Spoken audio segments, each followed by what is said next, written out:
Luke chapter 16 and verse 8. And the Lord commanded the unjust steward, because he had done wisely. For the children of this world are in their generation wiser than the children of light. He said the children of wickedness are wiser than the children of light. See, the children of evil, all these Edomites and these other nations, they paying attention to the news. But the Israelites with the Bible, they're like, oh, shoot, pull my Bible up, man. The Sabbath over, we finna party. Turn on that sexy red. Right? Let me see what's going on with Lori Harvey. Man, my new Netflix show just dropped. Shoot, what I'm finna buy this week. Meanwhile, the children of darkness going, hold on, wait a second, bro. We finna get out this country. We finna stack our money up. Let's make preparation for this and for that and for this. This is where their mind is at. But us as Negroes, all we can do is entertain ourselves. All we think about is being joyful all the time and playing around rather than having joy in the Lord.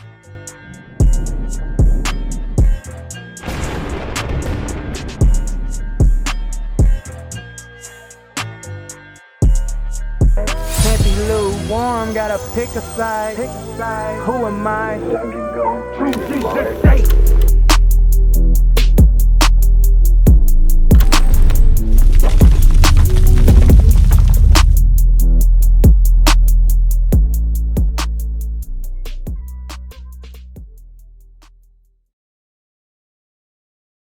Hey, shalom, family. Most High in Christ bless. I'm Officer Jadiel from San Diego. To my right, I got my reader with me.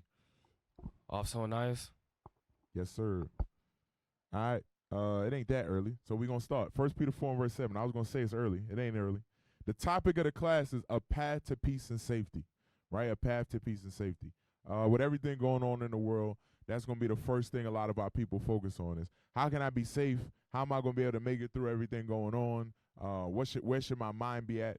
And for a lot of our people, even brothers and sisters in the truth, we sleep, right? We're not paying attention to the path to peace and safety. With all the danger around, we're going to get occupied and caught up in the danger and not mindful of how we get peace in the end, right? So let's read 1 Peter 4 and 7. Watch. The book of 1 Peter chapter 4 verse 7. But the end of all things is at hand. Be ye therefore sober and watch unto prayer. Read it one more time. 1 Peter chapter 4 verse 7. But the end of all things is at hand. Right now is the end of times, right? It's the end of all things. It says the end of all things is at hand. We currently in the last days. We currently dealing with the end of everything that the Lord prophesied. Read. Be ye therefore sober and watch unto prayer. He said, be ye therefore sober and watch unto prayer. Right? Don't be caught up in lies and different philosophies. He said you had to be sober. You got to be clear-minded. You got to be focused on what's going on. You got to be looking at the path and staying focused on it. Right? When you read in the scriptures, it said it's a narrow path with fire and water set on both sides. So that means it's easy to slip. It said one man can go through that path. So when you think about getting to the kingdom of heaven, it's not something that's going to be a cakewalk. It's something you're going to have to stay focused on day in, day out, every minute, right? Every hour, right? Every second. You got to be focused on that thing. Because if you take your eye off the ball and you're not watching and you're not sober-minded, you might not make it. You might not get where you're trying to be. Give me Ezekiel chapter 12, verse 22.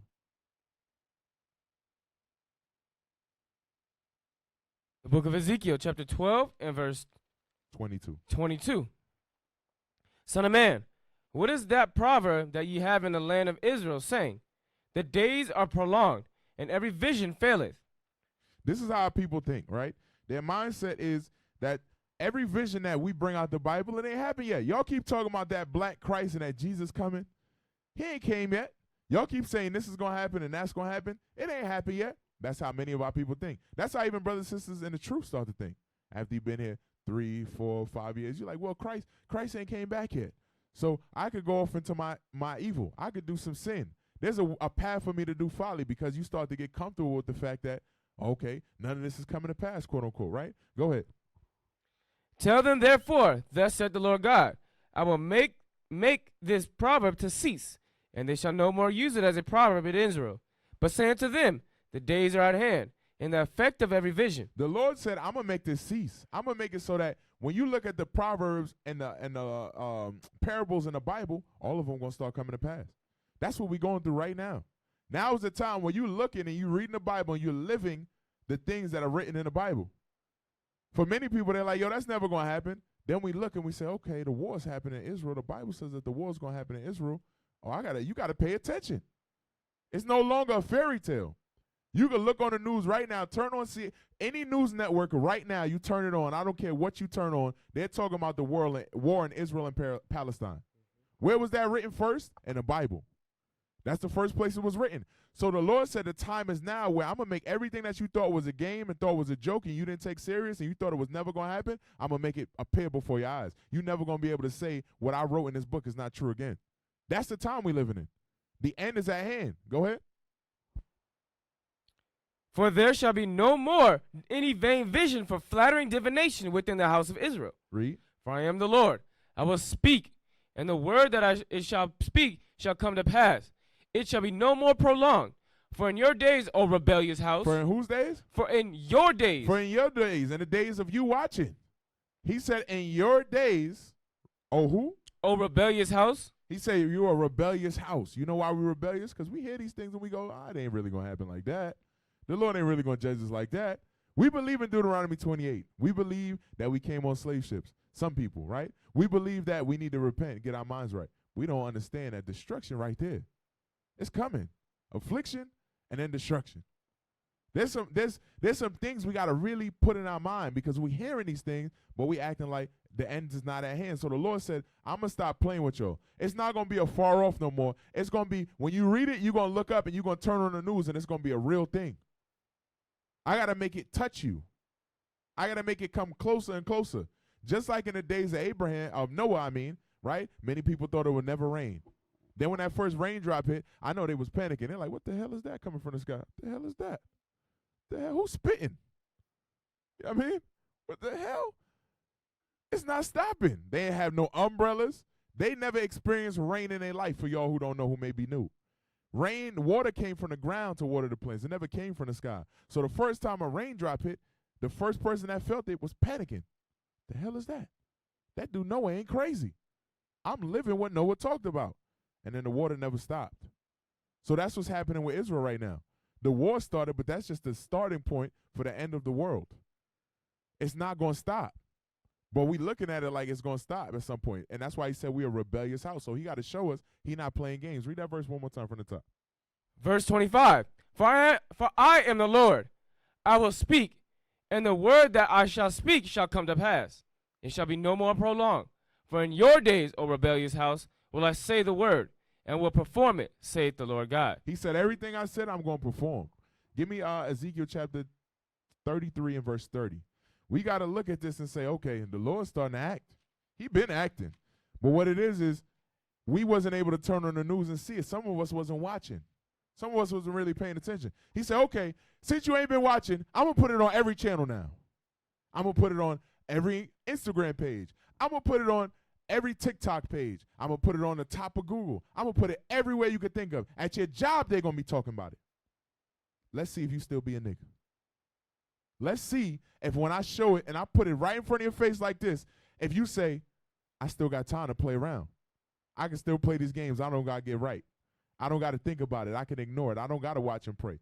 Then you going to have no excuse. You ain't going to have no excuse because he showed it to you in every way that you could think. When you turn left, when you say, man, I'm finna just turn on my phone. Dang, you went to Google. You're like, yo, Google, www. Oh, dang, Israel, Palestine. Oh, that's in the Bible. You go to the work, you like, yo, let me get something out the fridge. You go to get something to drink. You go in there to grab something. They're like, hey, man, you heard about that war? You're like, damn, that again.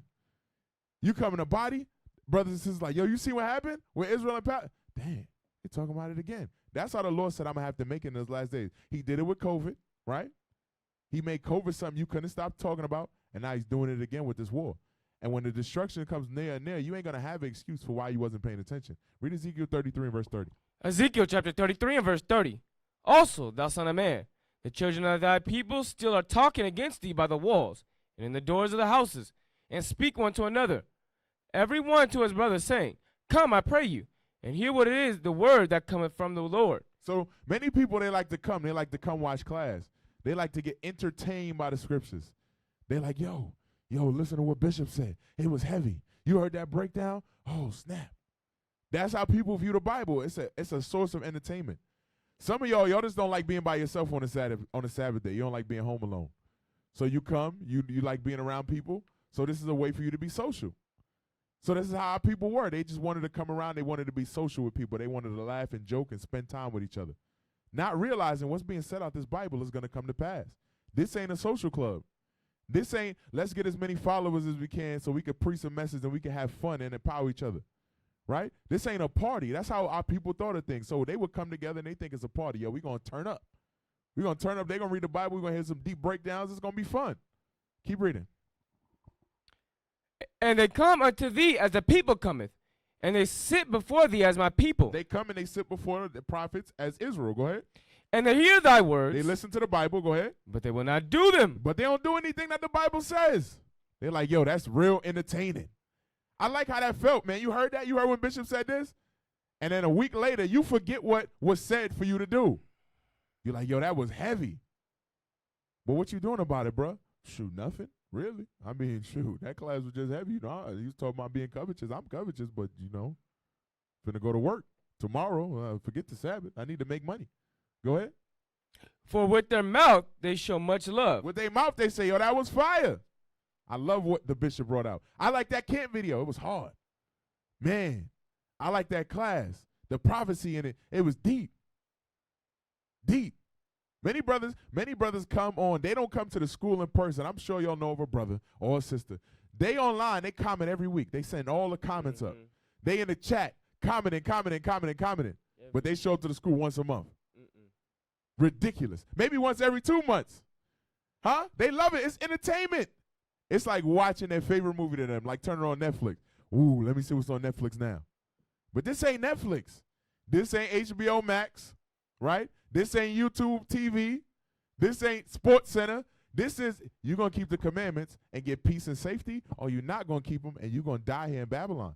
It's real what's happening. And that's why the Lord got to put it before our eyes in these last days. He got to show us things on the news and things that's going on so we can start to look at it and say, hold on, wait. This is real. It's something you could touch. It's something you could feel.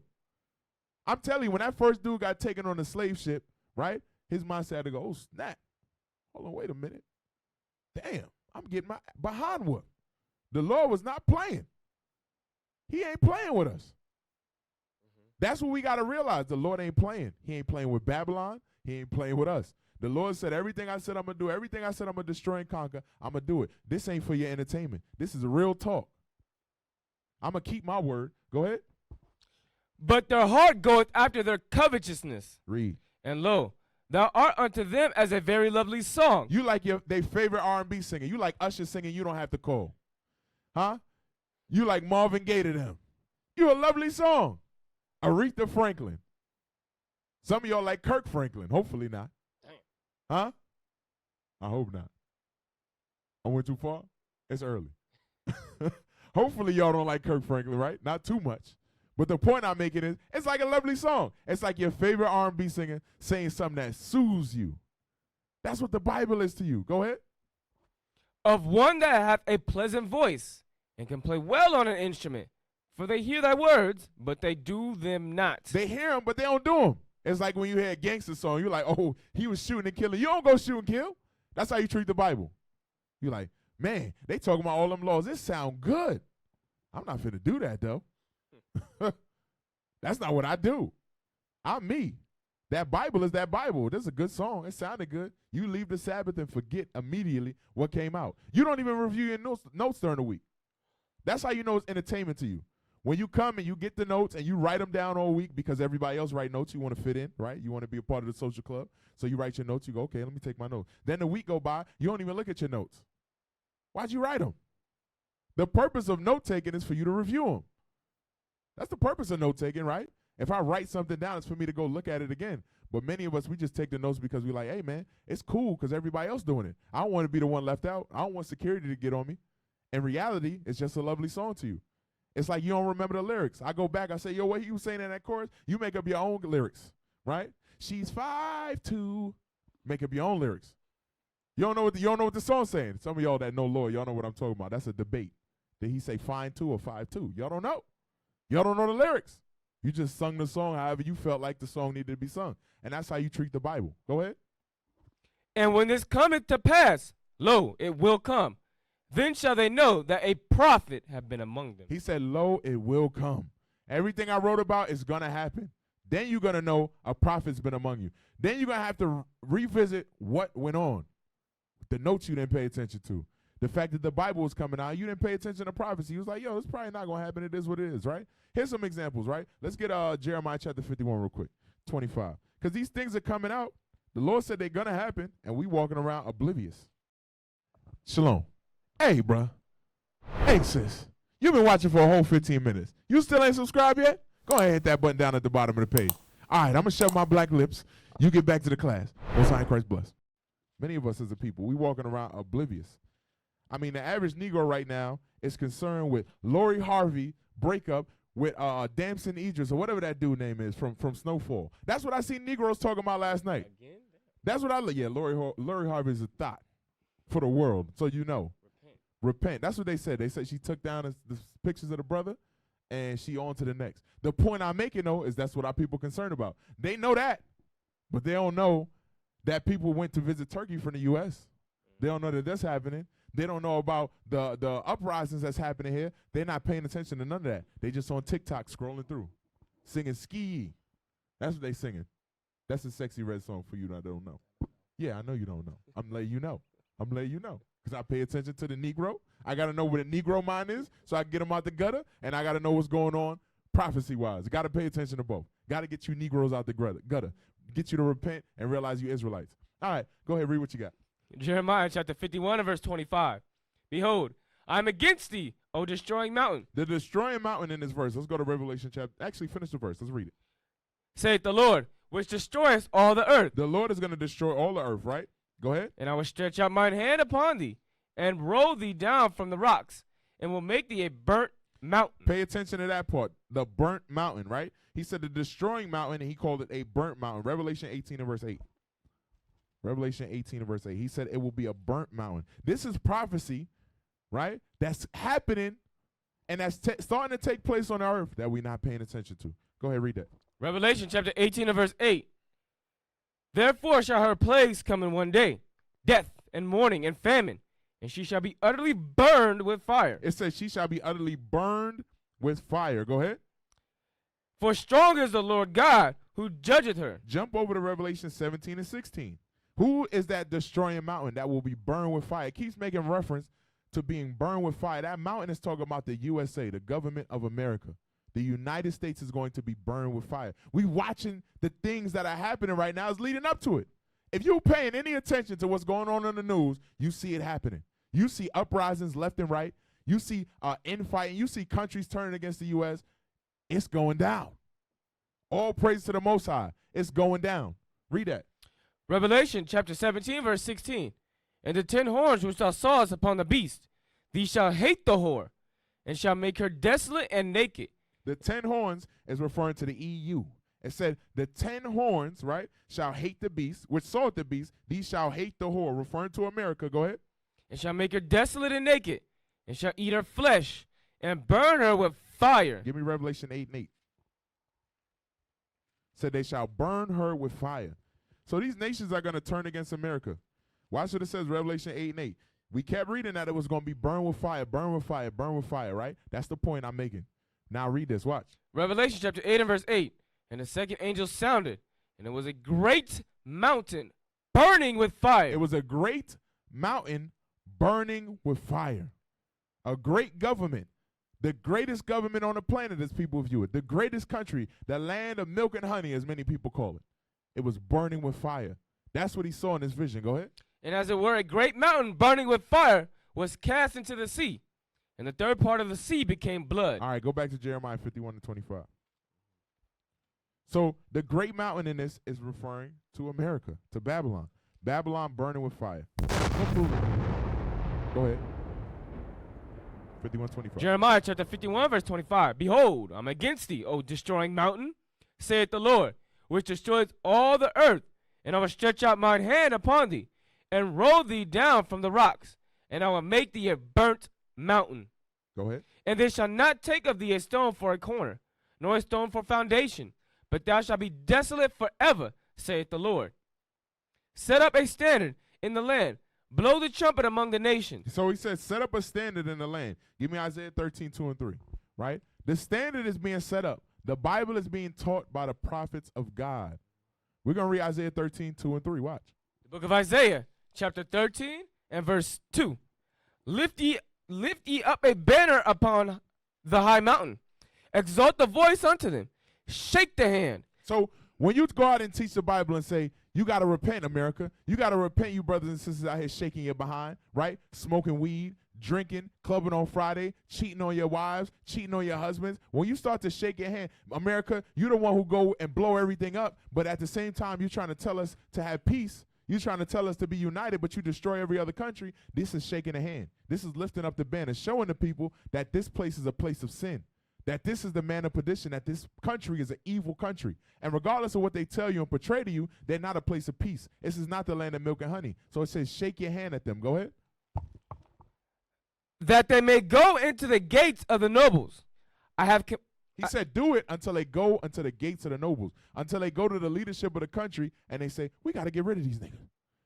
They keep talking down on us. Everything that they say is about our destruction and that we evil as a country. We got to get rid of them. We got to get rid of those Israelites. That's what's going to happen in these last days. We're going to be afflicted because they're not going to be able to stand the fact that we're telling them everything you do is evil. Your news, evil. Your TV shows, evil. Your idea of a white Jesus, evil. The fact you took our identity, evil. Everything you do is of the devil. You make me go to work and you pay me 2 weeks later. That's evil. The Bible don't say that. Bible says you're supposed to pay me the day I work. They're going to hate you for that. You think people going to like you for doing that? How many of y'all like somebody that always told you what to do? You got away from them. Huh? You said, damn, this dude, every time I come around him, he telling me what to do, bro. Like yeah, bro, like Micaiah in the Bible. Yes, perfect, right? Like, damn, this dude man. So they're going to get rid of us because we ain't for the nonsense. The prophets of God going to stand up and tell them, America, you wrong. What you doing is wrong. These countries, all of the EU is wrong. All these countries that took our identity, that know who the children of Israel are and oppress them, we coming for all y'all with this Bible. Nothing carnal. We're going to read this Bible and we're going to shake our hands at the noble until they go and get the nobles. Go and get your big boss and tell them get us off this block. That's what we're saying, biblically speaking. Go ahead.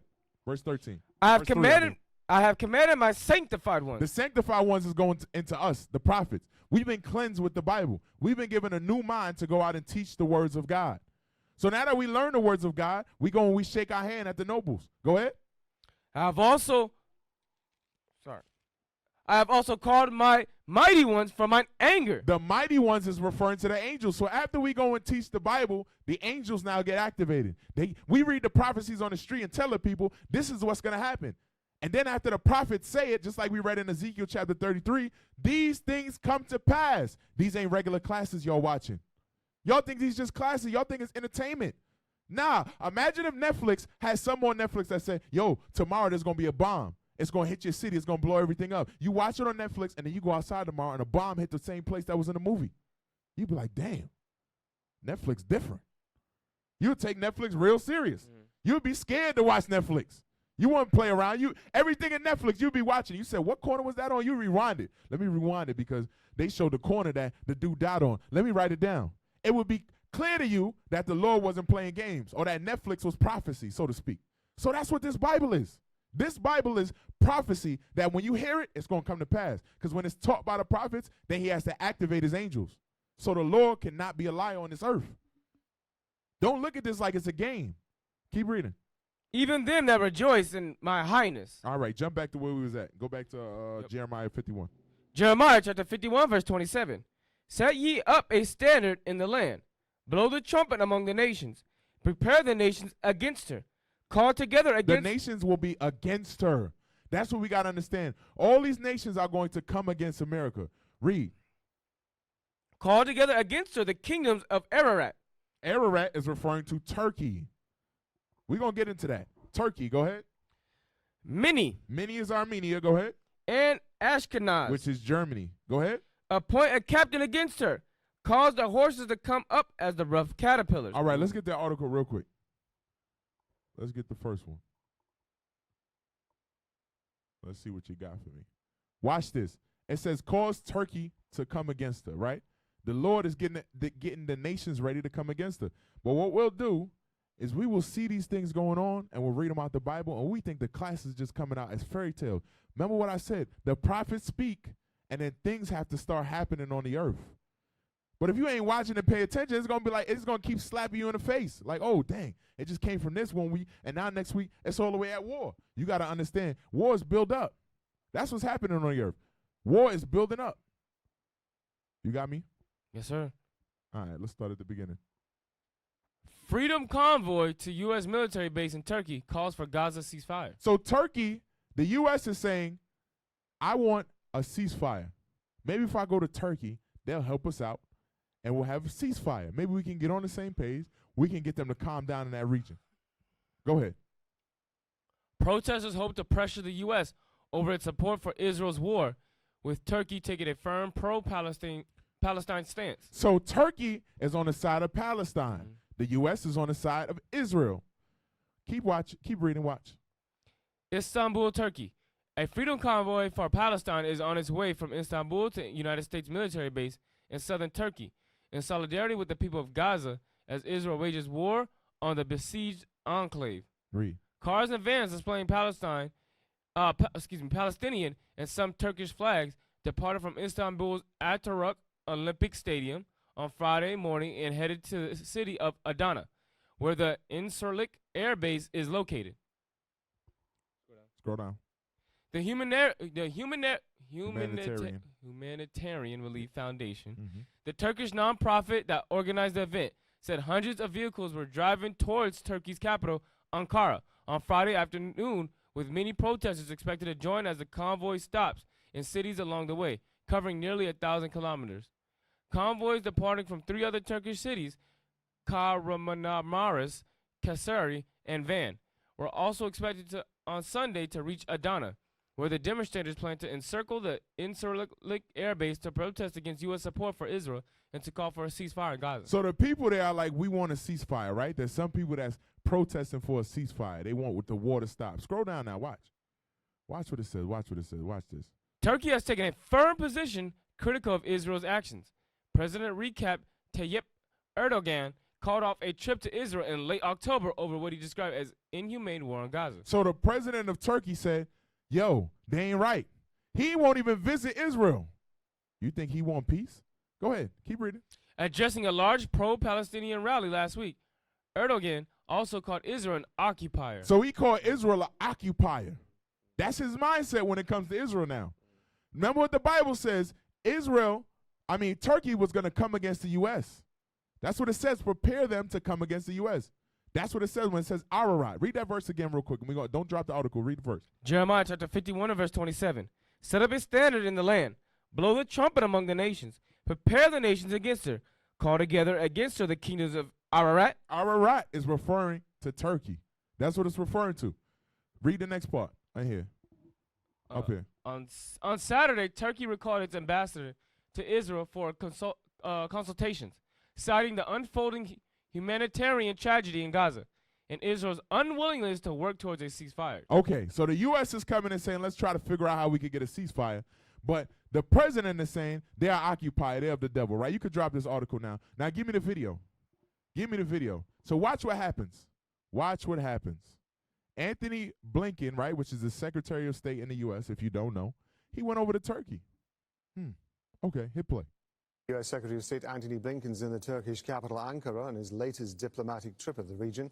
He's due to meet Foreign Minister Hakan Fidan to discuss the war in Gaza. The visit comes as relations between Israel and Turkey are strained, with both countries having recalled their envoys. Turkish President Recep Tayyip Erdogan has condemned. That's what we just read, right? That they recalled their ambassadors, meaning they went over there. They say, yo, let's have some peace. Israel said, we ain't stopping a fight. So they said, okay, call my ambassador back. So now the U.S. goes in, big brother. They're like, yo, we finna go in there. We're going to try to have some peace talks. Let's try to calm it down, right? Let's try to get us to the place where we could get a ceasefire going. Watch what happens. We're going to play this video. Keep going. Oh, you. Shalom, Israel. Most High in Christ blessed. Hebrews chapter 10 and 25 said, not forsaking the assembly of ourselves as a manner of some is, but exhorting one another. And so much more as we see the day approaching. Come on down to Mesa, California, 7254 University Avenue, and come get some of this good news you can use. Shalom. Chapter 15, verse 24.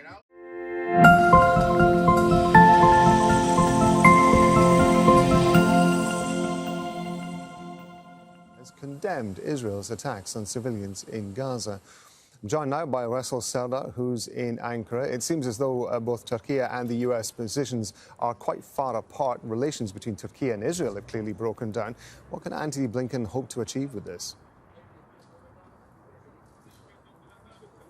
Indeed, Turkish and American positions are more and more divergent. So just in minutes, we're expecting the Secretary of State, Antony Blinken, to arrive in the building, Ministry of Foreign Affairs of Turkey, right behind me, and the meeting is expected to start in minutes with his Turkish counterpart. But yes, the positions of the both countries are extremely different. So we know that the top topic on the agenda of the meeting is the war in Gaza. So Americans are saying a humanitarian pause. That is what they are asking Turks to support. However, Turkish position is quite clear here. Turkey says that it wants an unconditional ceasefire. And the second issue is the prisoners. And the American side is asking Turkey to support this process and to put a pressure on Hamas, that Hamas releases the captives taken by Hamas on October 7th.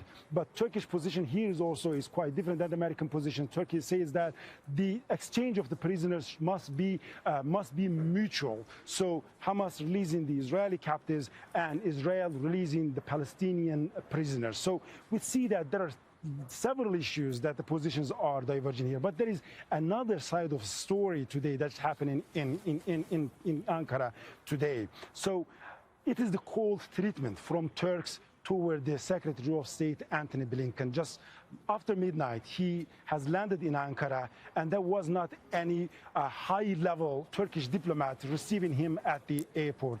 And today, we have been informed that there's not going to be a joint presser after the meeting. And there is not going to be a meeting between President Erdogan and Antony Blinken as well. So all of these are telling us something. Usually when the Secretary of State visits Turkey, so there will be a joint presser between him and the Turkish foreign minister, and the Secretary of State will meet President Erdogan as well. So now these are not the cases. So it's telling us something. And just ahead of... So he's saying when Antony Blinken lands normally, right, or the Secretary of State comes into town, normally you send your top ambassador to deal with him. You send the top person to deal with him. And after that, he has a meeting, a presser with the president of that country. The president didn't even come out and deal with Antony Blinken. What do you think that's telling you? You think he want to have conversation talks, peace talks? That's telling you what's going to happen in the Bible. It's telling you what's gearing up. Read it. Jeremiah 51 and verse 25. We could drop, or 27 again. Read it. Jeremiah chapter 51, verse 27. Set up a standard in the land. Blow the trumpet among the nations. Prepare the nations against her. Call together against her the kingdoms of Ararat, Mini, and Ashkenaz. Appoint a captain against her.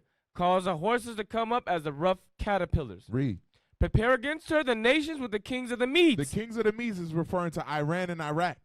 So what he's saying is that region is going to turn on America. Make sure that Turkey gets upset.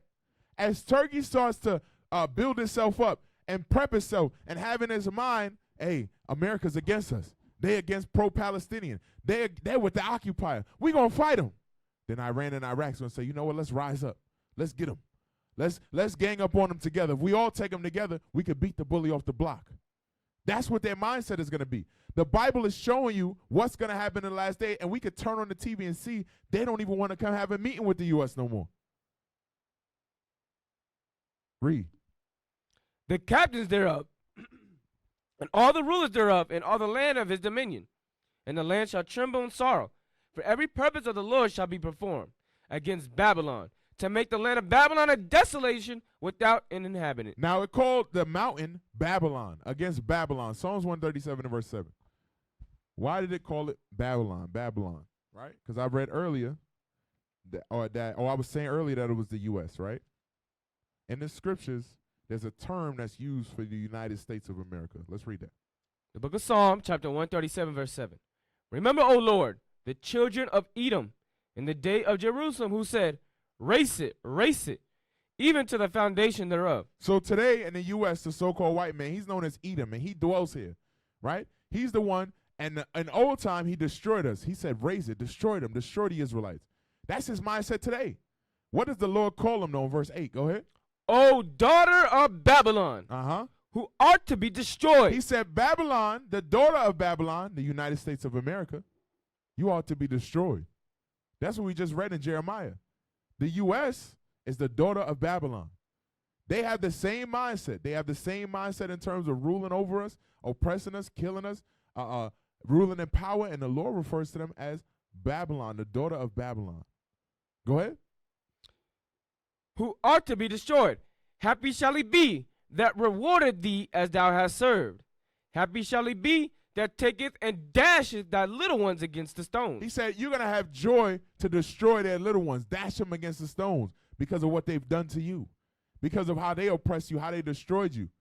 You're going to find it as justice. And look at what America has done to all the nations on the earth. That's why he said they will be destroyed. They're going to be destroyed for all that they've done. They're not going to get away scot-free. So when we go back now, read Jeremiah 51 and verse 29 we were at, right? Verse 28. 28. Let's read that. No, you're right. Verse 29. Jeremiah chapter 51, verse 29. And the land shall tremble in sorrow, for every purpose of the Lord shall be performed against Babylon, to make the land of Babylon a desolation without an inhabitant. Said no one will live here. It'll be a desolation without an inhabitant. This place is going to be destroyed utterly, completely. Go ahead. The mighty men of Babylon have forborne to fight. They have remained in their holds. Their might hath failed. They became as women. Said the mighty men will become as women. They're going to be weak when all these nations come against them. The army is going to break down. All them people running their mouth and talking about the pride, America could beat anybody in a war. All of them going to be soft. I want to say something else. Soft as baby blank. You can fill in the blanks. That's what the Lord said. They're going to be like women. Go ahead. They have burned her dwelling places. Her bars are broken. Read. One post shall run to meet another, and one messenger to meet another, to show the king of Babylon that his city is taken at one end. Because one side of the country is going to be destroyed. So they're going to run from one side of the country to the other to say, yo, they destroyed us on that side. Help us. Help us. So what it's telling you is destruction is coming to America. It's telling you how it's going to happen. Just as we watching Turkey rise up, this destruction is going to happen. Go ahead. And what we do often is we reading it, we looking at it, and we saying, oh, this is just a joke. This ain't really going to happen the way it says. The army ain't going to be like women. They're not going to run from one side of the country to the other side of the country. Iraq and Iran ain't finna destroy them. But the Lord said in these last days, I'm going to make everything happen before your eyes, you rebellious house of Israel. Go ahead. And that the passages are stopped, and the reeds they have burned with fire, and the men are affrighted. And the men of war are affrighted. Read. For thus said the Lord of hosts, the God of Israel, the daughter of Babylon is like a threshing floor. It is time to thresh her, yet a little while, and the time of her harvest shall come. He said it's destruction time for the daughter of Babylon, right? Referring to what we read in Psalms 137. So this whole passage is talking about America being destroyed and the way it's going to happen. But oftentimes we read this and we think it's a joke. Go to 2 Ezra chapter 9 and verse 1. We reading it, and it's entertainment. It's not anything that makes us say, oh man, I got to get myself together. I really got to focus on what's going on. I got to pray. I got to watch. I got to do more. I got to build my spirit up. Some of y'all still not reading 4 chapters a day. It's because you don't read this with a sense of urgency. It's Netflix. It got to stop being Netflix in these last days. Or we going to die knowing the truth. Straight up, we going to die knowing the truth. Many people are going to die knowing the truth. Read that. The book of 2 Ezra chapter 9 and verse 2. Then shalt thou understand that it is the very same time. Start at 1. Verse 1. He answered me then and said, measure thou the time diligently in itself. He said, pay attention to the times. Measure it. Weigh out where we at in the time of prophecy. You see, Israel is fighting against Palestine. You see that Turkey is now starting to get involved. Measure where we at. Pay attention. You don't see Armenia and Germany really involved yet, so you can start to read it and say, okay, I just see Turkey kind of involved. I don't really see Armenia deep in it. I don't see their name popping up as much. And okay, Germany, I don't really see them in it as much, but it's coming. So you know where we at in that verse. You can start to measure it. Go ahead. And when thou seest part of the signs past, which I have told thee before, then shalt thou understand that it is the very same time wherein the highest will begin to visit the world which he made. Read. Therefore, when there shall be seen earthquakes and uproars of the people in the world. He said there will be earthquakes and uproars of the people in the world. Go ahead. Then shalt thou well understand that the Most High spake of those things from the days that were before thee, even from the beginning. For like as all that is made in the world hath a beginning and an end, and the end is manifest. Okay, let's play those videos. He said when you see the uproars of the people, you know that the end that was spoken of before is on the way. You know it's the time. So when we start to see the people out in the street, right, protesting, doing these different things, you start to realize, okay, it's the end of the world. I started 238 on this one. 238. Wild what is happening in D.C. Raymond, so let me ask you this, because one of the things that comes to mind, of course, is the January 6th. Right. You know, the rally that turned into the crush in the Capitol. Are there comparisons here? You know, we're seeing a very similar map, people visiting the Capitol from all across the country. Well, a lot of these people were bussed in. Well, there are pro-Palestinian groups from around the country that concentrated folks here to build up their numbers and make a show of force. Here's the problem with this. We were Joe and I, and all of us were talking about this earlier. The pictures you're seeing here, I have never seen people this close to the White House gates. That's verboten, particularly since the Trump administration, when we saw, you know, the crowds coming out of the George Floyd protests. They have a perimeter around the White House. So how this is happening now, I don't understand. But what you're seeing is an expression of rage, anti-Palestinian, and anti-Jew hate at a level that I've never seen before. I never thought I'd see. I just want to quickly read this. President Obama, former President Obama, gave an interview to Pod Save America. Here's what he said. This is today. What Hamas did was horrific, and there's no justification for it. And what is also true is the occupation and what's happening to Palestine and Palestinians is unbearable. This moral equivalency coming out of the White House and the former president is justifying a lot of what you're seeing on the street. There is no moral equivalency here. You have a land dispute, settle it in the diplomatic quarters. You don't get to behead people and kill innocent civilians to make your point. So I'm sorry. These protests are off base. They should be protesting for peace, not for the Palestinians, i.e. Hamas, who started this entire rage and hatred and bloodshed that we're now seeing in the Middle East. But there's also a normalization and a justification of it. I want to take a look at something Joe Rogan said. I know you and I both have teenagers and college-age kids, so maybe it's starting there and bleeding onto the streets. Let's take a look. It's very strange to see massive protests on the streets that are yelling out in support of the people that did that on October 7th. The fact that there's people that are so detached from reality, and they have this very strange leftist Marxist philosophy that is so untenable with the reality of the world, and yet they're teaching kids this, and then they're talking about this openly. It's so dangerous. And for young people that admire those people or that are being taught by those people and don't know any better, I never thought things would deteriorate this rapidly. Do you agree, Alicia? All right. You could cut it. He said, I never thought things would deteriorate this rapidly. Give me the other video real quick. These are the uproars of the people, right? Before you read that, give me Luke chapter 11, verse 17. Christ says something here. They referred to Christ as the devil, and the way he responded, right? He says something. The book of Luke chapter 11 and verse 17. But he, knowing their thoughts, and said unto them, every kingdom divided against itself is brought to desolation. He said every kingdom that's divided against itself is brought to destruction. Look at what's happening. America's being ripped apart from the inside through public opinion. Some people pick Israel, some people pick Palestine. It's literally going to destroy the country. This is the start of the end, y'all. This argument is not going to cease. It's not going to cease. Watch this. Hit play. Exhilarating. It was exhilarating. It was energizing. And if they weren't exhilarated by this challenge to the monopoly of violence, by this shifting of the balance of power, then they would not be human.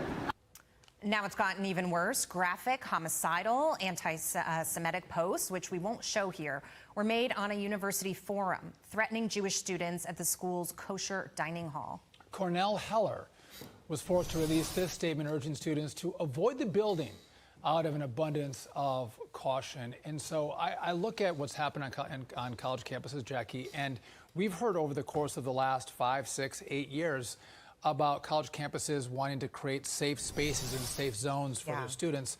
And therefore, you couldn't have the likes of Ben Shapiro or Charlie Kirk come to campus because that could threaten the safety of the kids on campus. They could feel insecure. But here you have Jewish students who actually are insecure. They actually are being threatened, and the school doesn't do a darn thing about it.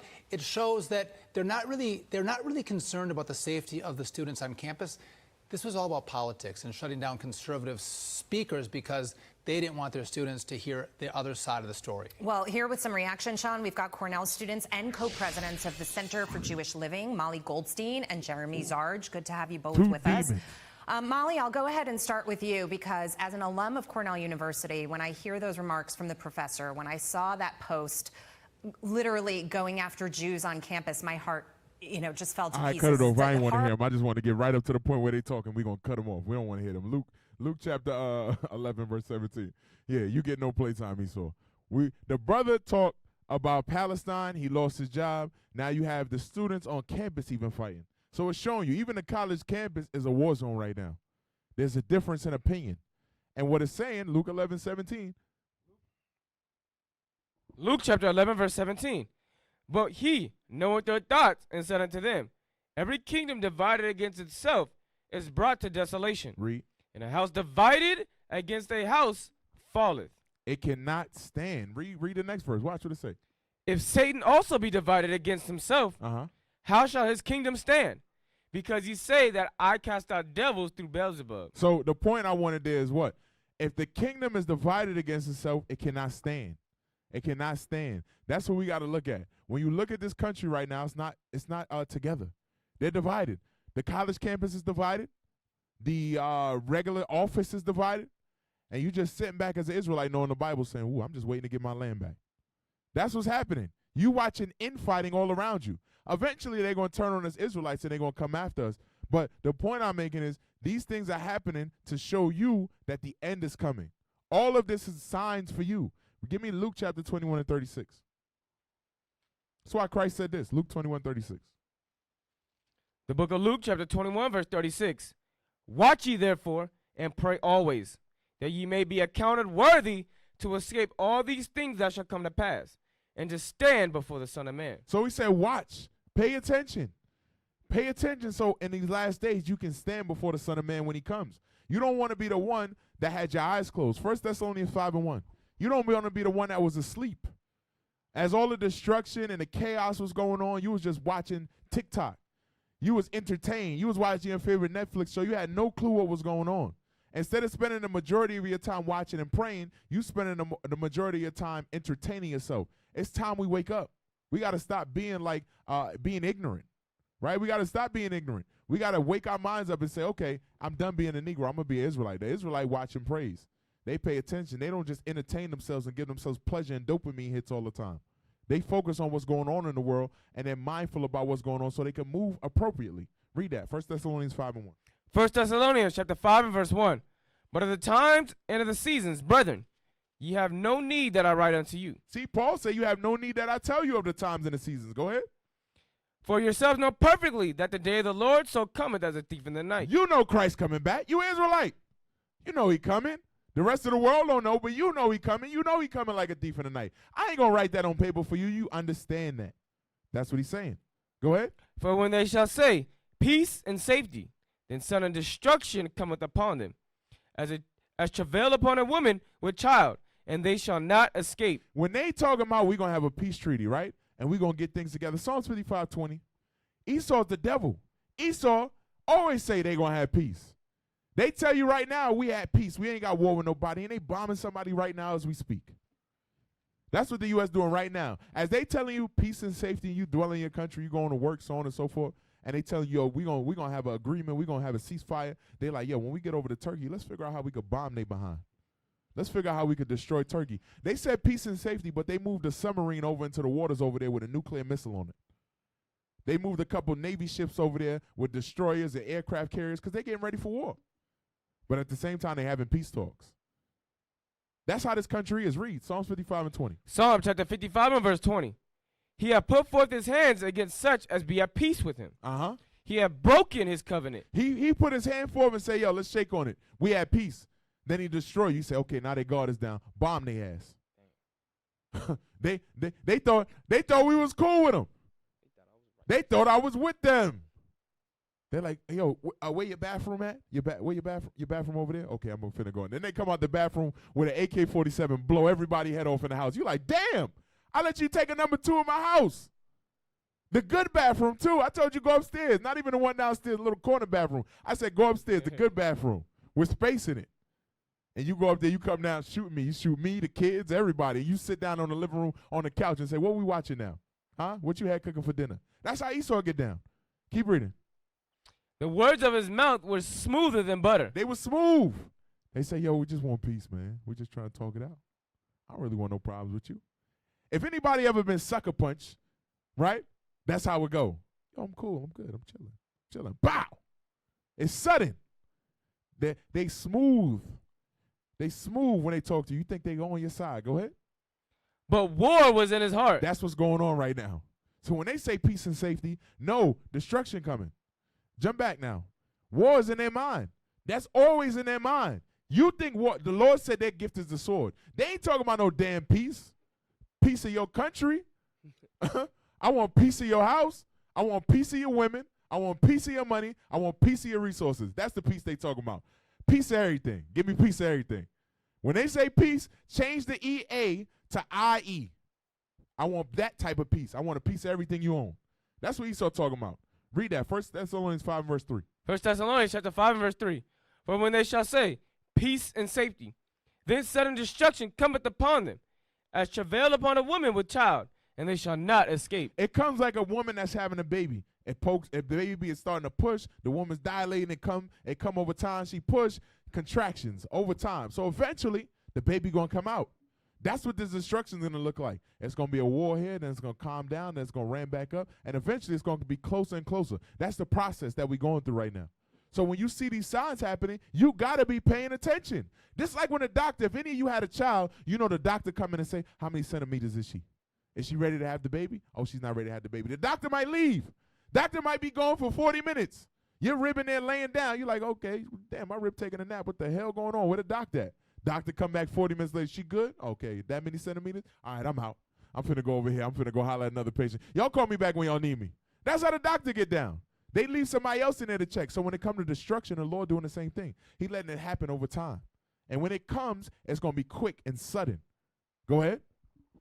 But ye, brethren, are not in darkness, that day should overtake you as a thief. He said it shouldn't be surprising to you because you're watching and praying. The day of the Lord shouldn't surprise you like a thief in the night because you watch and pray. You've been paying attention. Go ahead. Ye are all the children of light and the children of the day.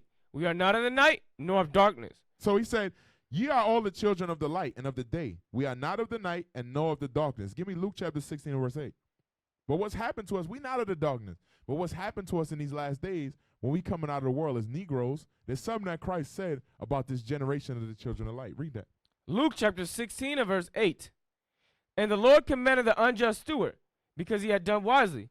For the children of this world are in their generation wiser than the children of light. He said the children of wickedness are wiser than the children of light. See, the children of evil, all these Edomites and these other nations, they paying attention to the news. But the Israelites with the Bible, they're like, oh, shoot, close my Bible up, man. The Sabbath over, we finna party. Turn on that sexy red. Right? Let me see what's going on with Lori Harvey. Man, my new Netflix show just dropped. Shoot, what I'm finna buy this week. Meanwhile, the children of darkness going, hold on, wait a second, bro. We finna get out this country. We finna stack our money up. Let's make preparation for this and for that and for this. This is where their mind is at. But us as Negroes, all we can do is entertain ourselves. All we think about is being joyful all the time and playing around rather than having joy in the Lord. We looking for some entertainment all the time. They destroyed us as a people. So the Lord said the children of darkness are wiser than us because all we got in our mind is the wisdom to do evil. We got to come back to this Bible and wake up. Jump back and read it. Where we was at? We was verse 5, right? 1 Thessalonians chapter 5 and verse 5. 55. Ye are all Damn, the I don't know why I did that. Go ahead. It's just in my head, bro. That dude crazy. Go ahead. Ye are all the children of light and the children of the day. We are not of the night, nor of darkness. Therefore let us not sleep as do others, but let us watch and be sober. For they that sleep in the night and they that be drunken are drunken in the night. It said they that sleep in the night and they that be drunken are drunken in the night. Right? So give me first, let's go to Romans chapter 13 and verse 11. Let's see what it's talking about when it says sleep. Romans chapter 13 verse 11. And that, knowing the time, that now it is high time to awake out of sleep. For now is our salvation nearer than when we believed. When we looking at the Bible, we can see that the time is ramping up. It's nearer than we ever believed. We can see the mega power of the earth of Babylon going up against Turkey, and it's saying the great mountain. We lining it up. We like, okay, it's got to be that time. We can see it lining up. The Israelites waking up in the country that the Lord sent them to in captivity. All over, we realizing we the Israelites, and it's time to wake up. Read. The night is far spent, the day is at hand. Let us therefore cast off the works of darkness, and let us put on the armor of light. He said, let us cast off the works of darkness, and let us put on the armor of light. Let's change our mindset. Let's come back to this Bible and start to realize who we are and repent. Start to get ourselves together. That's what we got to be doing in these last days. Not focused on how do we get entertainment, how do we play around, right? How do we get the most enjoyment out of things? We got to be watching and paying attention. Go ahead. Let us walk honestly, as in the days, not in rioting and drunkenness, not in chambering and wantonness, not in strife and envying, but put ye on the Lord Jesus Christ, and make not provision for the flesh to fulfill the lusts thereof. He said, don't fulfill the lust of the flesh. Be focused, right? Jump back. Read 1 Thessalonians 5 and 6. 1 Thessalonians chapter 5 verse 6. Therefore let us not sleep as do others. Others are asleep. They dead asleep. Call your mama. See what she talk about. She finna complain about something that ain't got nothing to do with the end of the world. She finna tell you, you know Greg. Greg down the block, yep, he's sick. Mm-hmm. And Auntie Minnie, she be running her damn mouth. You know how she get down. And the pastor, he committed adultery. That's how your mama be. You know your mama. You call your mama, you like, Mama, talk to you later, man. I don't want to hear this. I don't want to hear this nonsense. The end of the world at hand. You talking about BS. Call your boy from the world. Just pick up today. Call him. Just say, hey, bro, I'm just calling to check on you. See what they talk about. See if they sleep. You ain't supposed to be like them. That's the point. He said you're not supposed to be asleep as others are asleep. You're supposed to be the difference. You're supposed to be awake. Finish the verse. For they that sleep, therefore let us not sleep, as do others, but let us watch and be sober. Let me get the definition of sober. I think I sent it to you. I think I sent it. Sent it today. Let's look that up. What does it mean to be sober? Because you might think, I don't drink. I don't drink no liquor. Click see more.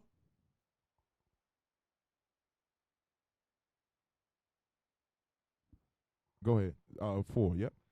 Sober, definition 4, marked by seriousness, gravity, solemnity, etc., as of demeanor, speech, etc. So when he's telling you to be sober, he ain't saying lay off the liquor. He's saying be focused. Have your mind right. That's what he's making reference to. Because what they've given us in these days, give me Micah 2 and verse 10. What they've given us to make us drunk, right, is liquor to some degree, but it's not talking about liquor in that scripture. He's talking about this when he says you got to be sober-minded, because they give us a lot of nonsense like TV. They give us a lot of distractions is my point. You have a lot of distractions. When you get off this class, you're going to pick up your phone probably, or you're going to go somewhere. It's going to be a distraction. Your phone got a distraction in it. Sometimes you be trying to focus on the Bible. You pick up your phone for 2 seconds. Now you're on your phone for 2 hours. You're like, damn, what happened? You turn on the TV like, yo, I'm going to watch this for 30 minutes. 4 episodes later. These are the things that happen to us as a people because we ain't sober. Micah 2 and 10.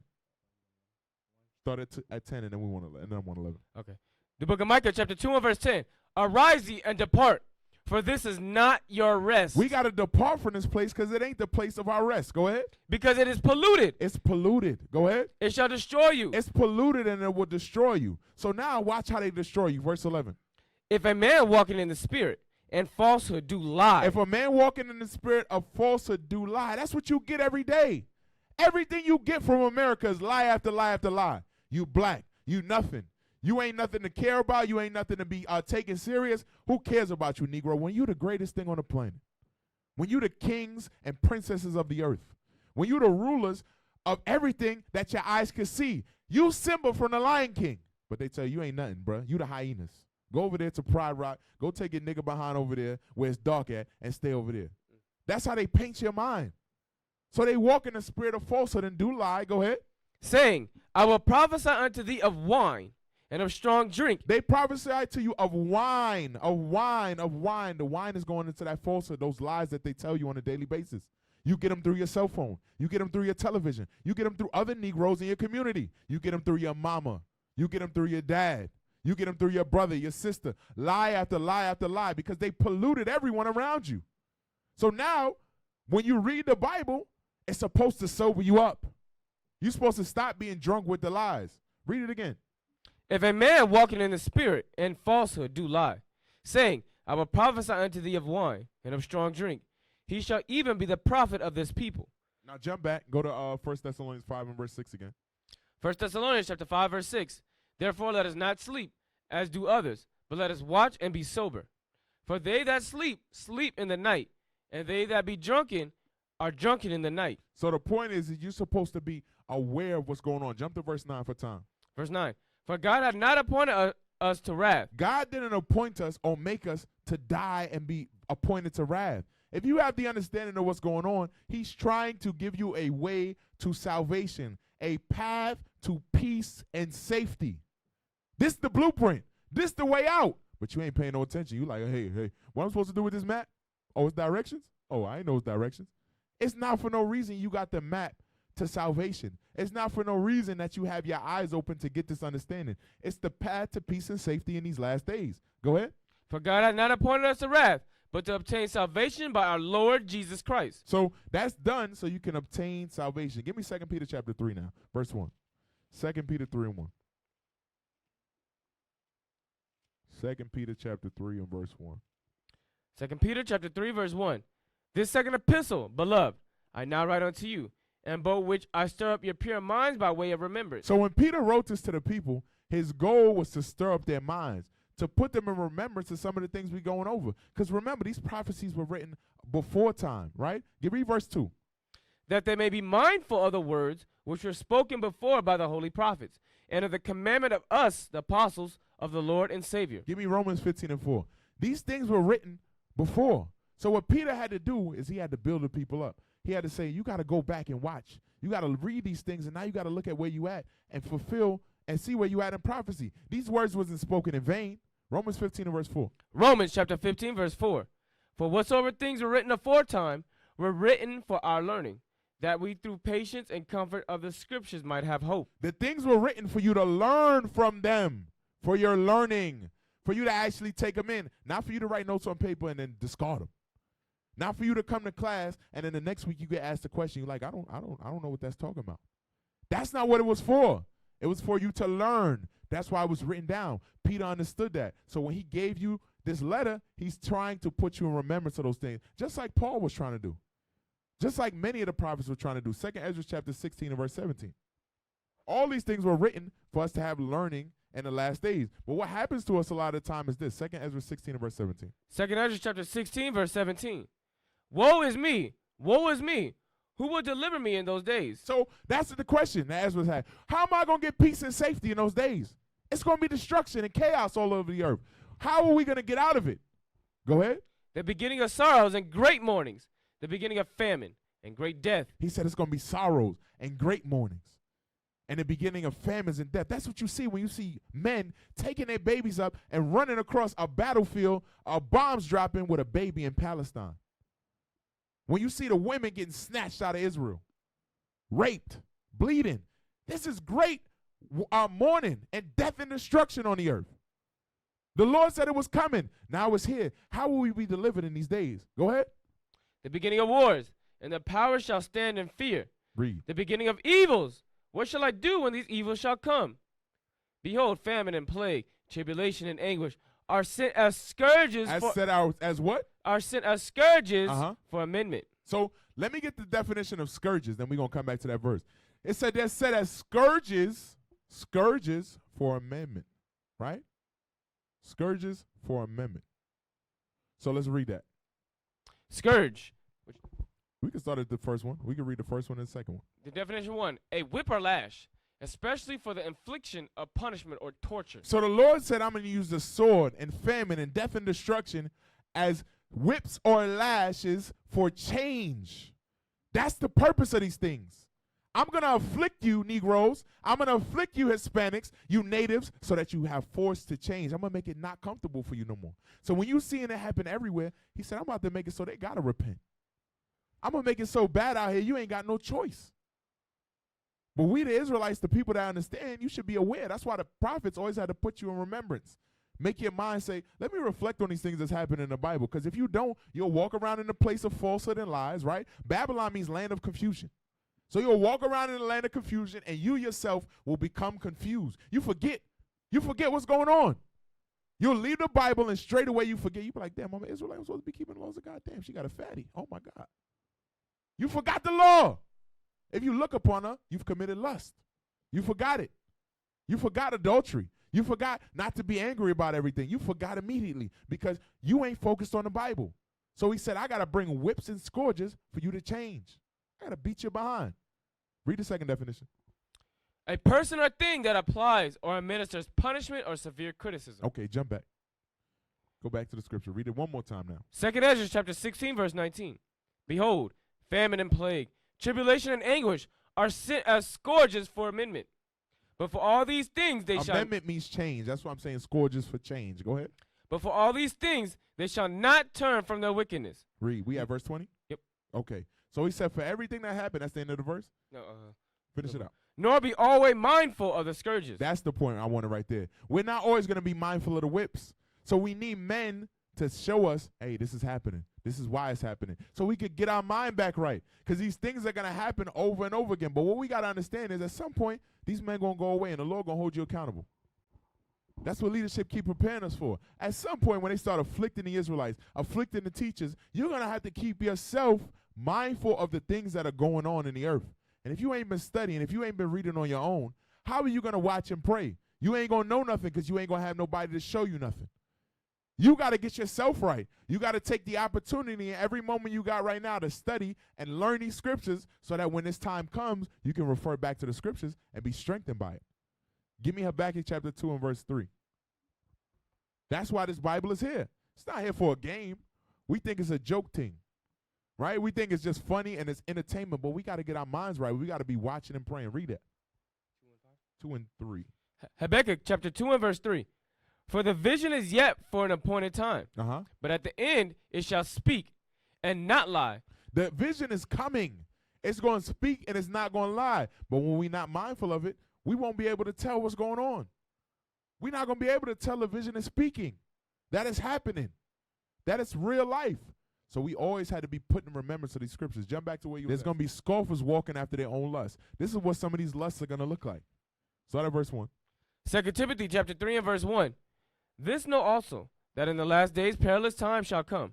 For men shall be lovers of their own selves, covetous, boasters, proud, blasphemers, disobedient to parents. So I want it, you read it fast, but I want it, for men shall be lovers of their own selves.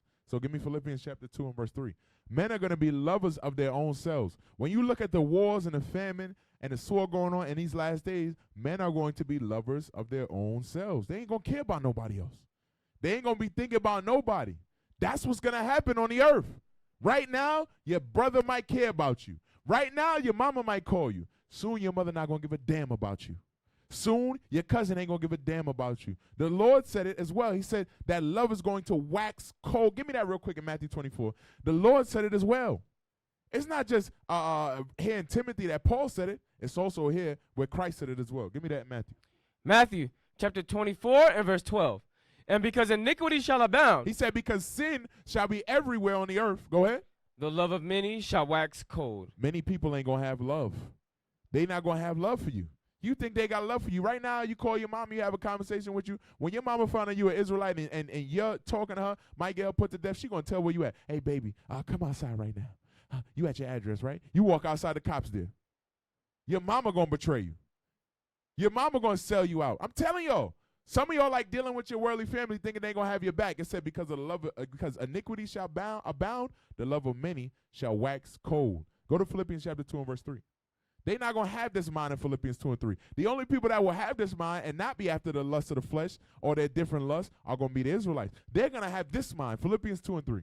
The book of Philippians chapter 2 verse 3.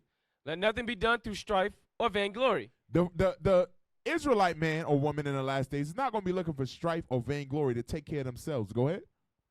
But in lowliness of mind, let each esteem others better than themselves. Read. Look not every man on his own things. Don't look on your own things, because that was what Christ said. Don't look on your own things. This is what the Spirit of Christ is telling us. Don't be focused on only you in these last days.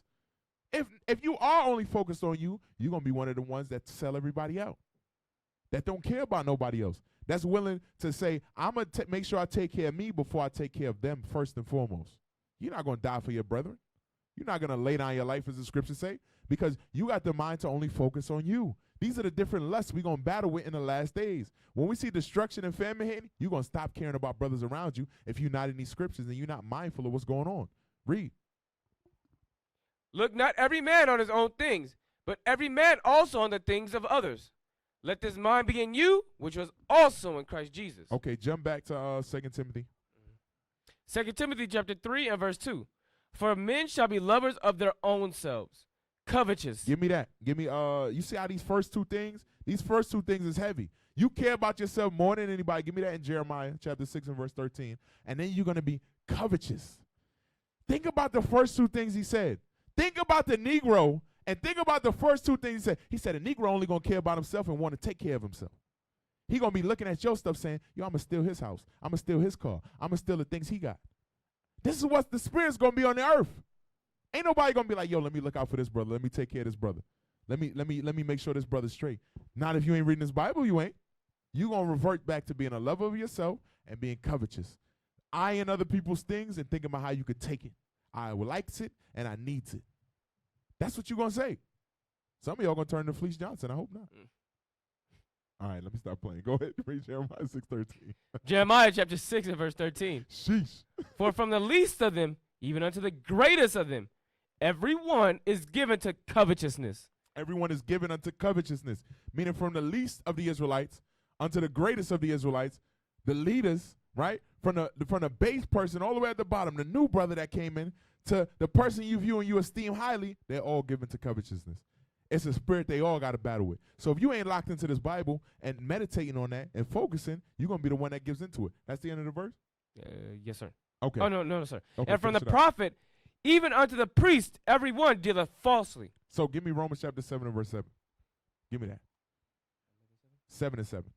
We got to understand these are things that we're going to battle with in the last days. So when we read in Timothy, it told us that we shouldn't focus, or in Peter, that we should know in the last days that people are going to be walking in their own lust. That's what we read. These are the different lusts they walking in right now. Go to work and have a conversation and tell me somebody ain't going to talk about their things or themselves first and foremost. That's what they care about. Themselves and their things. Read that. Romans chapter 7 and verse 7. What shall we say then? Is the law sin? God forbid. Nay, I had not known sin but by the law. For I had not known lust, except the law had said, thou shalt not covet. See, the lust in us goes back to thou shalt not covet. The only way we're going to realize that we have these different lusts is to read the Bible, to be in remembrance, to be mindful. That's why we always had to be put in remembrance. And we got to understand these last days, there's a many people that's not being put in remembrance. They got the lust raging on them. Jump back now. 2 Timothy chapter 3 verse 2. For men shall be lovers of their own selves, covetous, boasters, proud, blasphemers, disobedient to parents, unthankful, unholy, without natural affection, truce breakers, false accusers, incontinent, fierce, despisers of those that are good. Okay, jump back to 2 Peter now. So these are the different spirits you would see in the last days. So when he says 2 Peter chapter 3 and verse 3. 2 Peter chapter 3 verse 3. Knowing this first, that there shall come in the last days scoffers, walking after their own lusts. There's going to be many people that walk after their own lusts on the earth. That's what you see. This is what they were doing in the time of the scriptures, and they're doing it now today. Focused on themselves, truce breakers, without natural affection. These are the spirits we got to look out for within ourselves. Because if we don't, read verse 4, this is how our mind will be. And saying, where is the promise of his coming?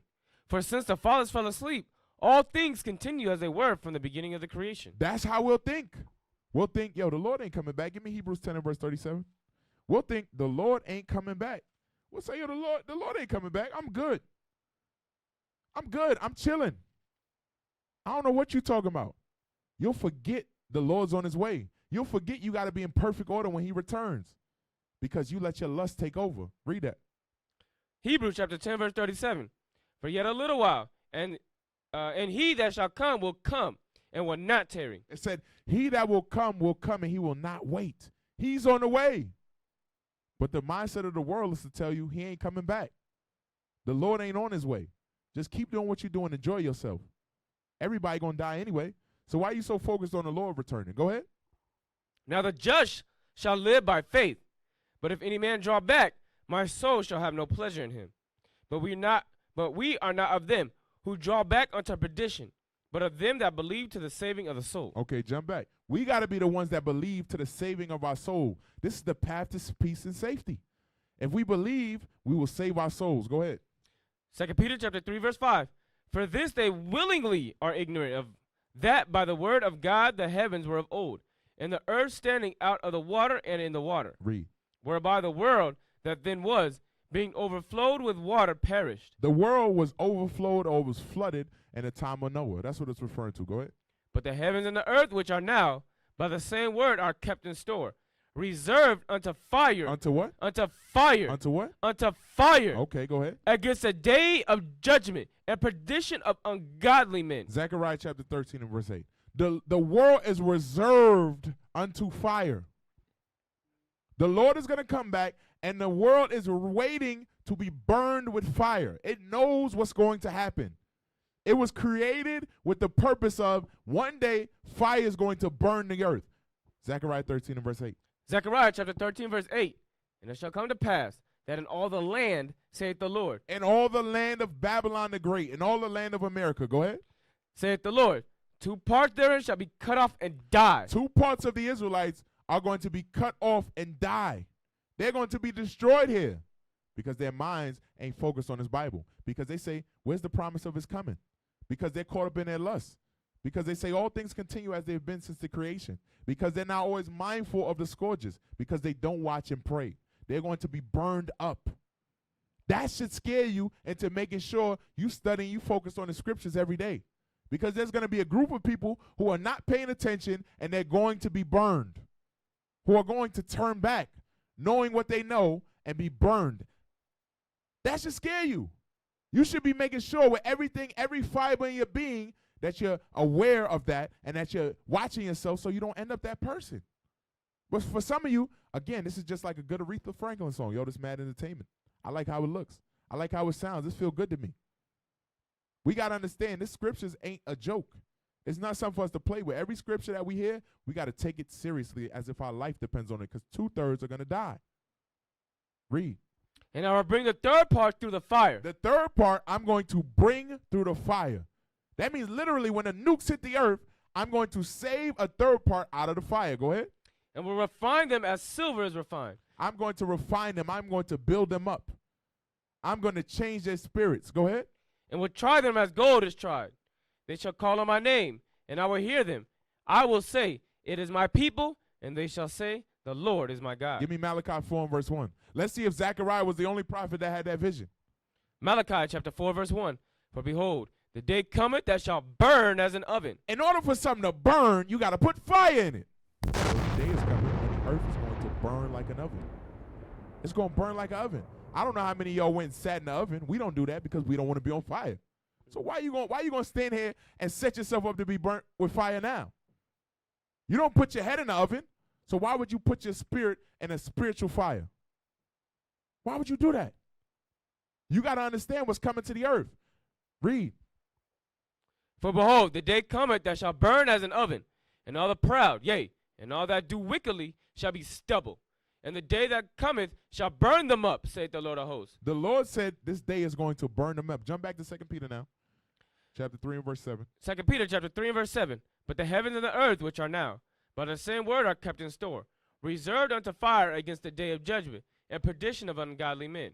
But beloved, be not ignorant of this one thing, that one day is with the Lord as 1,000 years, and 1,000 years as one day.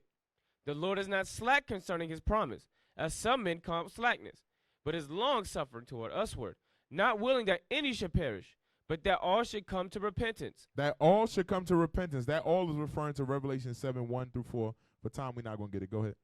But the day of the Lord will come as a thief in the night. The day of the Lord shall come how? As a thief in the night. We know it's a thief coming. If you know a thief's coming, you're going to get prepped.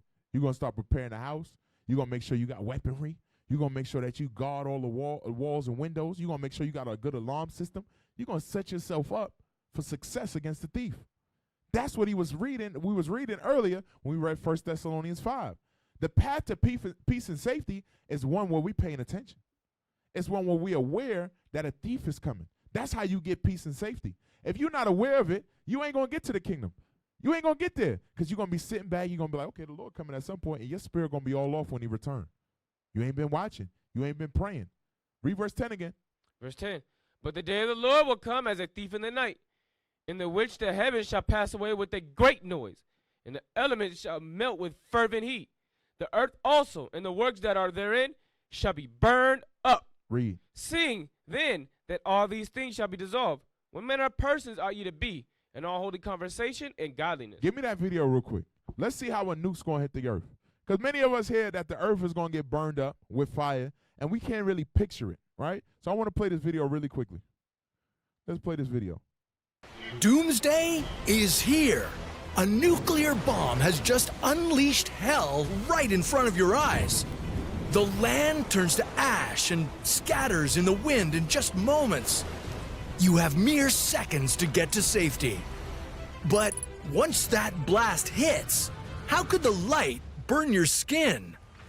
Why should you never look at the explosion? And how can taking off your clothes save your life? This is What If, and here's what would happen if a nuke exploded near you. Once that missile launches, you can't escape what's coming next, but what are you facing? Well, 4 types of energy are about to be unleashed. First, a blast wave would rip through the landscape, knocking you around like a rag doll and destroying buildings.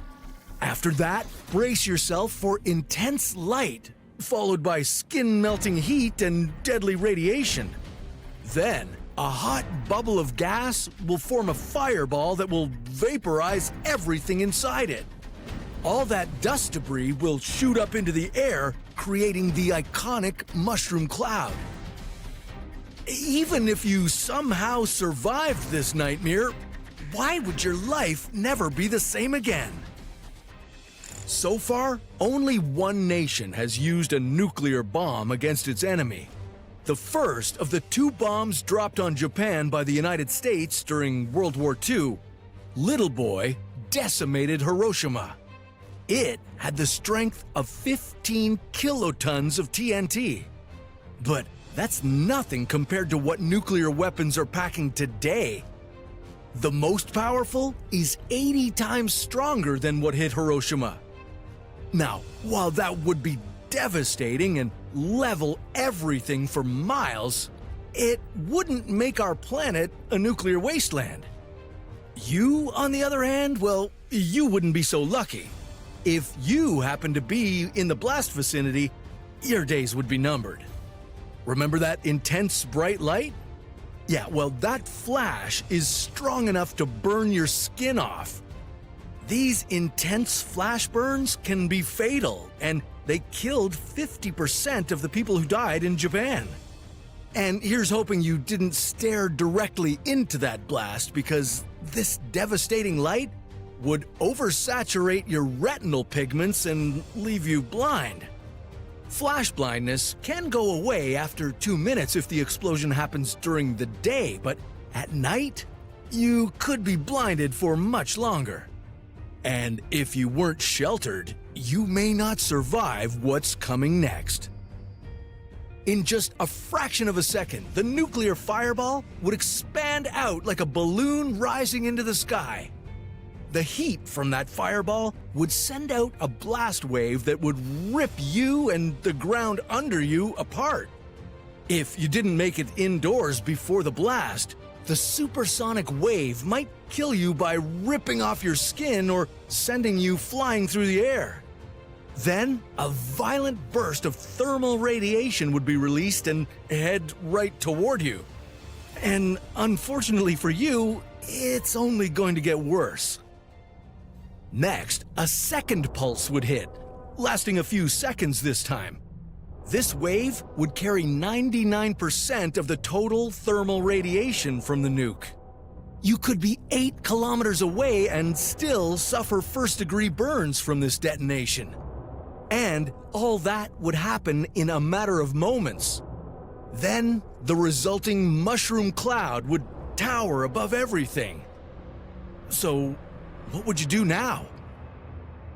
Well, even if you only suffered third-degree burns, the pain would be enough to send your body into instant shock. Hospitals, if there were any left in the area, would be so overrun with other victims that you might not get treated for hours. Gamma and neutron radiation would cover everything the first minute after the blast. If you somehow lived through that blast wave and the fiery heat, this radiation might kill you. As the dust settles, the radioactive particles would penetrate everything, making the blast site hazardous for months, if not years. Radiation exposure could lead to brain seizures and cancer. It might even reduce the lymphocyte cells in your blood. That would increase your risk for infections. All right, you can cut it off. To avoid... So now, when we read this scripture, right, read 2 Peter chapter 3 and verse 10, I played that whole thing for 5 minutes so you can understand when the Lord said, I'm bringing fire and the earth and the elements shall melt away. You got to understand, it's levels to this thing. The nuke going to hit, then the second blast, and radiation. He ain't just hitting you once. You ain't finna survive it. I don't care what fallout shelter you got. You're going to die behind this thing. That's what he's telling you. Read verse 10. 2 Peter chapter 3, verse 10. But the day of the Lord will come as a thief in the night, in the which the heavens shall pass away with a great noise, and the elements shall melt with fervent heat. The earth also and the works that are therein shall be burned up. Seeing then that all these things shall be dissolved, what manner of persons are ye to be in all holy conversations and godliness? Seeing that the elements, that there's going to be mushroom clouds and bombs, and there's going to be heat, and it's going to be the fact that you could die from just the blast or the fire or going to the hospital in shock or cancer. What type of man you going to be? Are you going to watch and pray? Are you going to take the path to peace and safety, or are you going to play games? Because there ain't no other way out. Ain't no I'm a skate around this and I'm going to be all right. It's either you going to die or you going to repent. That's what he's saying here. When in Habakkuk, I think, or Amos, it might be where he says, it's like you flee from a bear and ran into a lion. You know what I'm talking about? Where no matter which way you go. Yeah, you don't got to worry. You ain't got to get it. I just want to know where it's at so I can quote it. The point I'm making is no matter if you try to flee, there's going to be destruction for you waiting. There's different levels to the fire that's coming on this earth. That's the point. It's different levels to the destruction. It ain't just, hey, I'm finna do this and I'm going to be okay. Nah, the Lord got layers to that thing. After the nukes is another layer. It's hunters he going to send out. It's layers to the destruction that's going to happen here in Babylon. You want to do your best to avoid all of it. The only way to avoid all of it is to keep the laws of God, right? Jump down to verse, what I want. Read verse 12. Verse 12. Looking for and hasting unto the coming of the day of God, wherein the heavens being on fire shall be dissolved, and the elements shall melt with fervent heat. He said all the elements, everything you see around you is going to melt with fervent heat. There's going to be a mushroom cloud that goes up into the sky, melting the elements in heaven. He said everything around you is going to be dissolved and melt with fervent heat. Who you going to be knowing that? Just as much as you know Deuteronomy 28 was real, just as much as you know what's going on in Israel is prophecy, you know this nuke is going to hit. Where you going to be and what state are you going to be in spiritually. This is the path to peace and safety. That's why the prophets had to write these things so that we could be in remembrance, so that we could say, okay, I know a new coming. Let me get my mind right. Let me check on my spirit. Let me make sure I'm not walking in the lust of the flesh. These things weren't written for play, but we read them when we think it's play. Right? Read verse 18. It's because we lack fear sometimes. Jump down to 16. I want 16. Verse 16. As also in all his epistles, speaking in them of things in which are some things hard to be understood, which they that are unlearned and unstable rest, as they do also the other scriptures unto their own destruction. The Christians, they ain't gonna know that. The Muslims, they ain't gonna know that. The pro-black brother ain't gonna know this, because the goal of those other the scriptures is to confuse them, to make them think, yo, this Bible ain't real.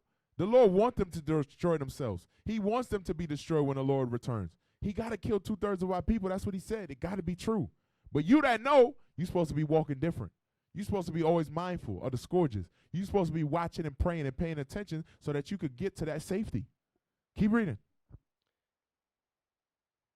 Ye therefore, beloved, seeing ye know these things before, beware lest ye also, being led away with the error of the wicked, fall from your own steadfastness. That's a warning to you. Beware. Watch out. Pay attention, because you might fall. You might end up in that destruction we just read about. You could be in that nuclear fire because you don't get your mind right, because you're not paying attention. That should scare you into making sure you get right. This ain't a game that we in. The Lord gave you an opportunity to save your soul. What you going to do with it? Read verse 18. But grow in grace and in the knowledge of our Lord and Savior Jesus Christ. To him be glory both now and forever. He said grow in grace. Give me Psalms chapter 92 and verse 10 for time. We're going to get ready to wrap it up. Psalms 92 and 10. 92 and 2. It started 10, I think. The book of Psalm chapter 92 and verse 10. But my horn shalt thou exalt like the horn of a unicorn. Start at verse 10. Or 12. Verse 12. The righteous shall flourish like the palm tree. He shall also grow like a cedar in Lebanon. He shall do what? He shall also grow like a cedar in Lebanon. So the trees from Lebanon were the greatest. He said in order to grow, you got to be righteous. You got to be keeping the laws of God. That's what's going to cause you to grow. You got to be focused on them basics, like it says in 1 Peter 2, 1-2. We got to continue to build ourselves up and grow in these last days so that we can avoid destruction. Right? Give me Isaiah 33 and verse 6. If we ain't focused on the right thing, if we ain't watching and praying and seeking for that path to peace and safety, we're going to be destroyed. The only way to get out of this place is to focus on that. That's where our minds got to be at. When we turn on the TV, it got to be to turn on something to watch and pray. When we talk to other brothers, it got to be in godly conversation. We got to change ourselves. This world is coming to an end. If you stick to it in any way, destruction is for you. But if you focus on the Lord, this is what you're going to get. Isaiah 33 and verse 6. Isaiah chapter 33 verse 6. And wisdom and knowledge shall be the stability of thy times. The wisdom and knowledge of this Bible is going to keep you stable in these times, in these last days. Go ahead. And strength and salvation. The fear of the Lord is his treasure. And strength and salvation, being saved, peace and safety is going to come from you focusing on this Bible. Give me Isaiah 26 and 3. The Lord is going to give you that peace and safety if your mind is focused on the scriptures. That's where your mind got to be at. Go ahead. Isaiah chapter 26 verse 3. Thou wilt keep him in perfect peace, whose mind is stayed on thee. The Lord said he's going to keep us in perfect peace if our mind is stayed on him. If our mind is focused on the laws of God, if we focus on how to move, if we focus on prophecies, if we taking this seriously and we applying it to our life, this is the path to peace. This is the way you get peace and you avoid destruction that we just learned about, that we just went over. Give me our Psalms 37 and 37. We got to be focused always on how do we get the hell up out of Babylon.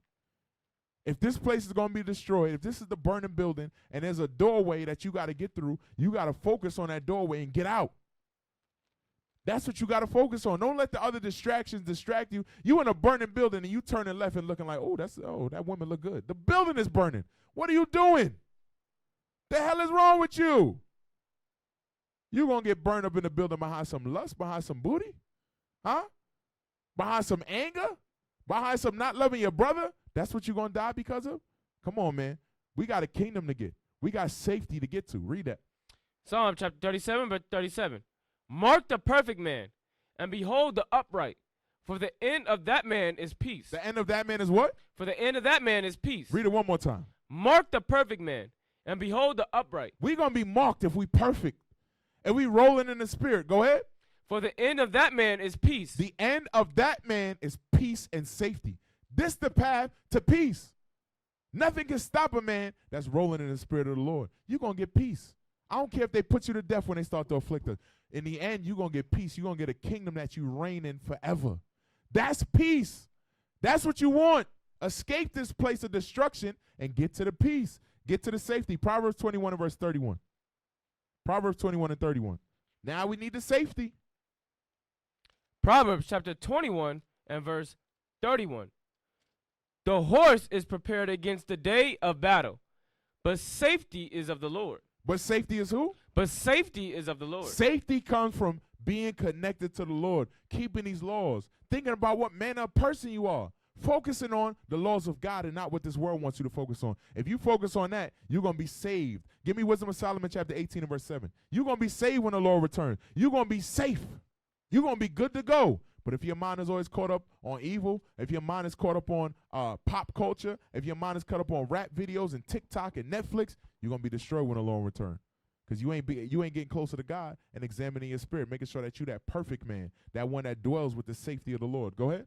Wisdom of Solomon chapter 18 and verse 7.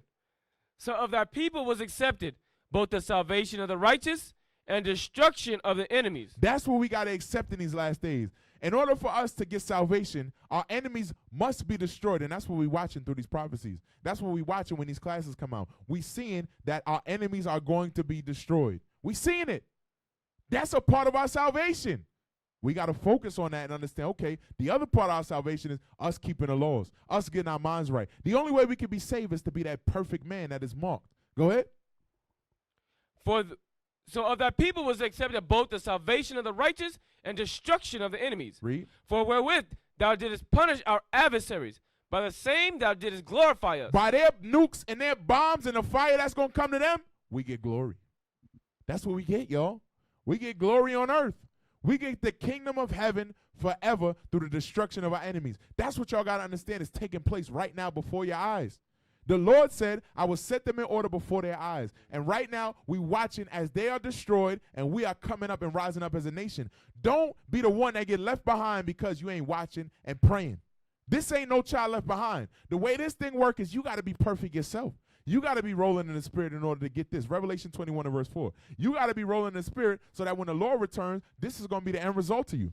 Revelation 21 and start at verse 4. Revelation chapter 21 and verse 4.